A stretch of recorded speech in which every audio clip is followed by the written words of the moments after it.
40 years ago today, the Challenger space shuttle exploded on live television just 73 seconds after liftoff. All 7 astronauts aboard died, including Christa McAuliffe, the first teacher and ordinary citizen to fly in space, plunging the nation into mourning. I spoke with our science correspondent, Miles O'Brien, who has covered the space program for decades, about that moment and how it changed the country for our video podcast, Settle In. Here's some of that conversation. Why was this particular launch, why did it capture the public's imagination in a way that previous launches hadn't?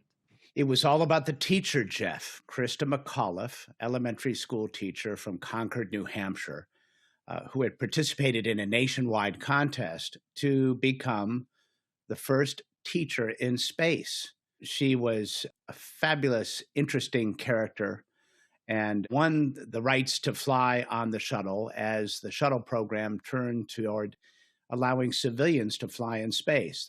And they were leaning toward trying to show the world that the space shuttle system was routine and could get people to space, everyday people to space, in a relatively inexpensive way. 1986, they had 15 flights on the manifest, way, way beyond anything it had attempted in the past.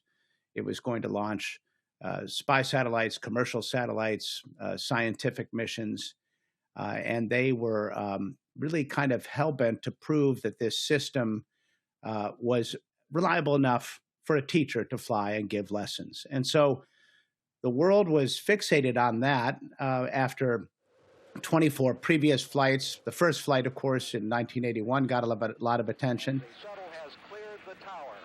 And then many of the flights fell off the front page of the newspapers. But this one really captured hearts and minds and poignantly, sadly, was watched by hundreds of thousands of school kids in their classrooms that morning. You happened to be there that day. Set the scene for us. What was it like? Well, I wasn't quite there. But I was close enough. You have to remember, this was a record cold snap in Florida, 100-year record. I was a 26-year-old green reporter working in local news in Tampa, Florida. And I had spent the entire night in a citrus grove doing live reports with a grower who was worried about losing his crops because of the bitter cold. It was down in the teens, and in Florida, that's something that people remember. And after a full night of work, I went to sleep and was awakened by the assignment editor at my station saying, the shuttle has exploded, and I couldn't even process that. And I went outside at my house in Tampa, and I looked up in this impossibly blue sky, and I could see the remnants of the contrail of Challenger. And it was like a big, giant Y in the sky. I mean, this is 150 miles away. And it just kind of hung there like a pall over the state and the city. And so I got busy doing the local news assignment, but it's hard to overstate how much of a shock this was to the country. Up until that time, NASA, despite the fact that it had a terrible accident in 1967, the Apollo 1 accident, where 3 crew members were incinerated on a launch pad during a test, but that was out of public view. This was something everyone saw instantly. It was broadcast live on CNN, and the world watched it, and children were connected to it. And there was a profound sense of loss of innocence, I think, for NASA, which at that point really, in the public's mind, could do no wrong. A loss of innocence for NASA. I mean, did it feel like the nation and the world in mourning in real time? What was the immediate aftermath like? Yeah, it was appalling. And, Ronald Reagan was supposed to deliver his State of the Union address that night.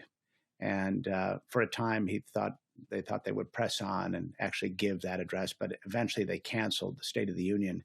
And instead, he gave an Oval Office speech that was, it was authored by his famous speechwriter, Peggy Noonan. The crew of the Space Shuttle Challenger honored us for the manner in which they lived their lives. We will never forget them, nor the last time we saw them this morning, as they prepared for their journey and waved goodbye. And slipped the surly bonds of earth to touch the face of God. It was a collective tragedy that I think at that point only rivaled the assassination of JFK. And you can find that full conversation and all episodes of Settle In from PBS News on our YouTube page and wherever you get your. Support journalism you trust. Support PBS News. Donate now, or even better, start a monthly contribution today.